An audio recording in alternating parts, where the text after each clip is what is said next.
Oui. Parle, ma chérie, parle. Je Parle. suis une femme. Oui. Oui, je suis une femme. Je vivais en France. Oui. J'étais mariée à une diamantaire. Et Le diamantaire, il était en France ici. Comment? Ma chérie, s'il te plaît, faut écouter. Le diamantaire, il était en France ici. Oui, il était en France. Oui. Et on s'est rencontrés en Côte d'Ivoire. Oui. Et quand on s'est rencontrés, on s'est mariés, c'est vite allé, quoi. Oui. Et il m'a emmené en France. Oui. Donc, moi, je vivais avec lui, tout ça. Mais après, au fil du temps, il m'a dit que lui ne voulait pas d'enfants. Parce que nous, les femmes africaines, quand on fait des enfants, on devient grosse. Donc, lui ne voulait pas, voilà. Donc, après combien d'années, quand j'ai eu mes papiers, j'ai eu la nationalité française, on a dû se séparer et tout. Donc, après ça, moi, je suis rentrée en Côte d'Ivoire définitivement.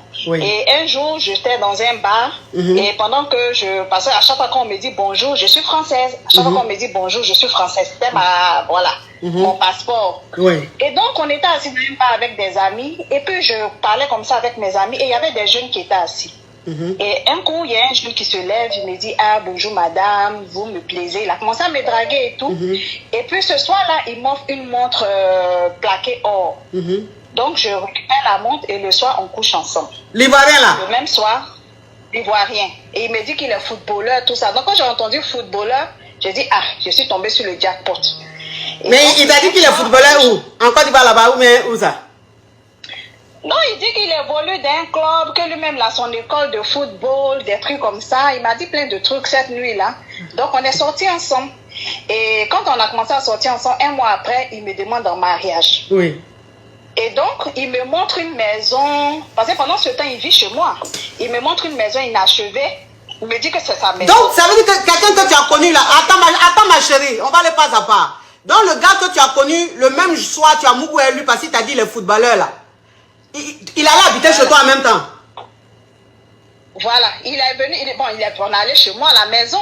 Voilà, je l'ai emmené chez moi à la maison, tout ça. Et depuis tout ce temps, quand on veut se voir, c'est chez moi à la maison. Et il me montre après une maison inachevée, en construction en fait. Il me dit, ah, que c'est ma maison, ce sont mes manœuvres qui sont là, tout ça. Et il me montre un papier, un document qui atteste qu'il a une école de football aussi.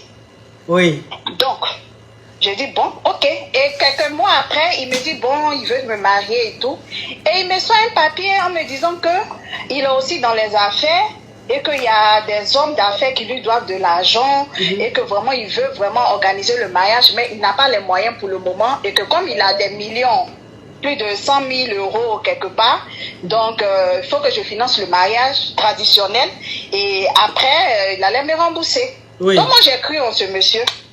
J'ai financé le mariage. On a fait un grand mariage, tout ça. Et après ça encore, le monsieur est venu habiter avec moi pendant ce temps. Et il m'a présenté une famille il dit en plus que ce sont ses parents. Son papa et sa maman, une grande famille que je vais taire le nom, qui est en plus même dans le gouvernement actuel. Il me dit que ce sont ses parents et tout ça. Donc moi, j'étais impressionnée par tout ça. Et on allait habiter ensemble. Et quand on habitait ensemble, le monsieur, il se réveille les matins, il va nettoyer ma maison, il va faire la vaisselle, il va... Mais lui, il jouait pas au foot, quoi. Il partait plus s'entraîner. Il partait s'entraîner de temps en temps, il m'envoie même des photos où il me dit qu'il avait il m'envoie des photos où il avait certains footballeurs, tout ça, machin et tout. Les grands footballeurs, mais les grands footballeurs, les grands footballeurs, il me montre des photos où il était avec ces derniers là, tout ça. Ma coach, j'arrive. Et un jour, comme Dieu dort pas, il oublie son téléphone à la maison. Donc moi, son téléphone sonne, je décroche. Je trouve il y a une dame au bout de fil, elle me dit bonjour, je veux parler à X. Je dis ah c'est mon époux, il n'est pas là, tout ça, vous êtes qui? Elle me dit non, que ça fait des mois qu'elle a porté plainte contre lui parce qu'il l'aurait arnaqué. Je dis ah bon? Qu'il lui a promis le mariage, elle a financé son mariage, des choses comme ça, plein de trucs, comme un peu l'histoire que j'ai vécue en fait. Donc, elle me raconte maintenant de faire attention parce que c'est pas quelqu'un de fiable, c'est un arnaqueur, il n'est pas bon, c'est un menteur, tout ça. Donc, du coup, ça fait un déclic dans ma tête. Parce que comme moi, j'étais mariée à mon blanc, tout ce que j'avais comme bien, c'était mes bijoux. Parce que mon alliance même valait des fortunes, les bijoux, tout ça. En fait, le monsieur, quand il venait nettoyer dans ma maison, tout ça, il était en train de sillonner des endroits où je cachais mes trésors. Je vais voir là-bas, les bijoux ont disparu. Wouh! Les bijoux ont disparu, tous les bijoux ont disparu. Donc je dis rien, j'attends qu'il rentre. Et lorsqu'il rentre, je le mets sur le fait accompli. Il me dit non. Ma chérie, s'il te plaît. Gang, gang, gang. Oui. Gang, gang, gang, gang, gang. Mais cette histoire de complet digne d'un film de marmailleur. Oui. Oui. Vas-y, oui. Il me dit que comme les gens lui doivent de l'argent, il a dû vendre les bijoux, qu'après il va me rembourser. Tu dis quoi? Il a vendu tes bijoux? Il a vendu tous mes bijoux. Tous mes bijoux, ma coach, les diamants que j'avais, l'or que j'avais, il a tout vendu. Tout. En tout cas, tu as un profil de... ta photo que je vois sur ton profil, l'endroit même que je vois, on sent même que tu es fructueuse. Oui, parle ma chérie. Et donc, il a, comment on appelle ça, il a vendu tous mes bijoux. Oui. Et je lui dis, bah, je fais comment? Il me dit, non, je vais te rembourser, tout ça. Et je commence à mener maintenant les enquêtes. En fait, les parents qui sont venus au mariage, là, les riches de ce pays-là. Quel mariage? Ce sont des gens, le mariage, la dot que j'ai financé, en fait. Je vous avais dit qu'il était venu avec 2 personnes influentes dans ce pays qui sont actuellement dans le gouvernement actuel. Il a présenté ces 2 personnes-là comme ses parents, comme son papa et sa maman. Non, mais ça, c'est une bande organisée, oui.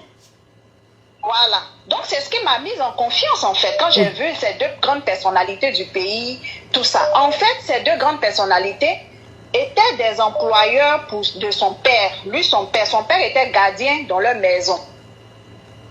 Et comme le monsieur, il était bien, le vieux gardien, là, il était bien gentil et tout, donc il a adopté les enfants du monsieur.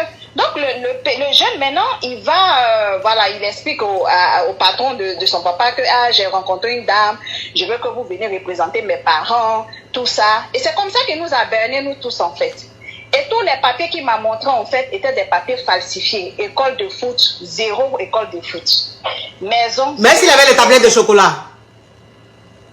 C'est un beau garçon, il a le style des footballeurs. Bon, voilà, cheveux teintés, des choses comme ça. Bon, oui, il a quand même le corps de athlétique, hein? Athlétique, oui, athlétique. Oui.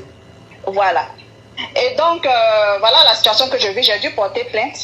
Et comme il y avait plusieurs plaintes contre lui, il a voulu fuir, sortir du pays. Et quand il sortait, on l'a arrêté à l'aéroport et on l'a jeté en tôle. Maintenant, moi, mon souci aujourd'hui, je suis enceinte. Je me rends compte que je suis enceinte. Vraiment, les choses sont allées tellement vite. Voilà. En fait, comme hier, vous avez mis le titre, je suis Hugo, sortez-moi de là. En fait, c'était pour ça que je voulais appeler, mais bon, je ne voulais pas attendre. Voilà, c'est vrai que je n'ai pas vraiment une grande question par rapport à l'histoire que je raconte. C'est sûr qu'il faut que je me quitte. C'est même pas la peine. L'enfant, ça fait pas encore 2 mois. Donc, je pense que, voilà, je peux trouver une solution. J'ai pas envie que vous dites quelque chose pour ne pas que ça vous, voilà, crée des problèmes après. Mais j'ai la solution, en fait. Je sais ce que je dois faire. Voilà. Donc, je vous appelais en fait pour vous expliquer mon histoire. Ok. Voilà. Donc, ça veut dire qu'aujourd'hui, le footballeur, c'est lui-même qui joue un football dans sa pensée, là. Aujourd'hui, il est en prison. Il est en prison. Voilà. Il a été arrêté, il est en prison. Malheureusement, mes bijoux, je ne sais pas comment il fera pour les rembourser. J'ai tout perdu. Voilà. Parce que toute ma fortune, en fait, se trouvait dans les bijoux. Oui. Voilà. Ah, ma chérie. Ah, ma chérie.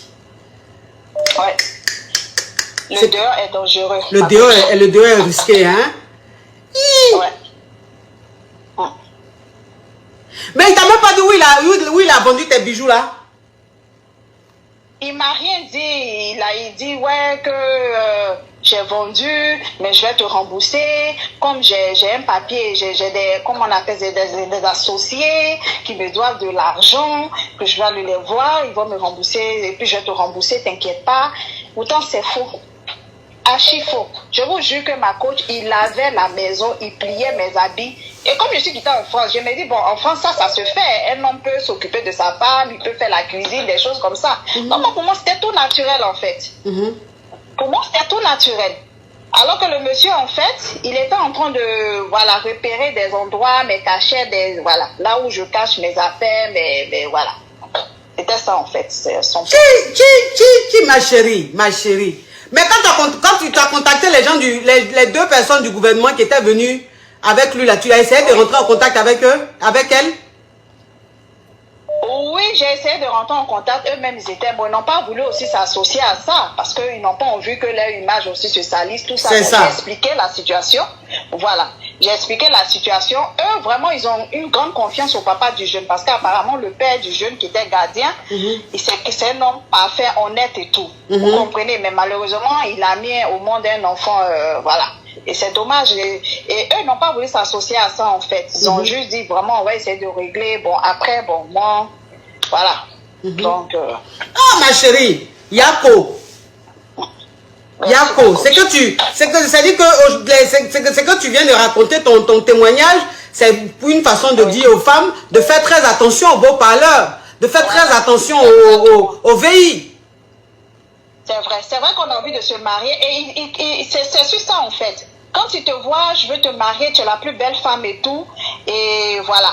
Il commence à t'embobiner avec des paroles, tout ça. Et vraiment, ceux qui ont envie de se marier, même si vous avez un certain âge, parce que moi je tends vers la quarantaine, même si vous avez un certain âge, ne soyez pas pressés. Prenez le temps d'étudier, de connaître les personnes, de vous renseigner autour avant de vous engager. Même aujourd'hui, les papiers, les gens qui sont pressés à montrer les preuves dans les papiers là, allez-y vérifier si ces papiers là. Oui, si c'est authentique, oui, parce qu'on falsifie parfois des diplômes, des papiers, des trucs, oui. Exactement. Exactement. Oh ma chérie, vraiment, courage. J'ai les preuves. Oui. Voilà, merci beaucoup ma coach. Courage. Wouh! Non, mais cette histoire rocambolesque digne d'un film d'action. Mais ça, c'est un film.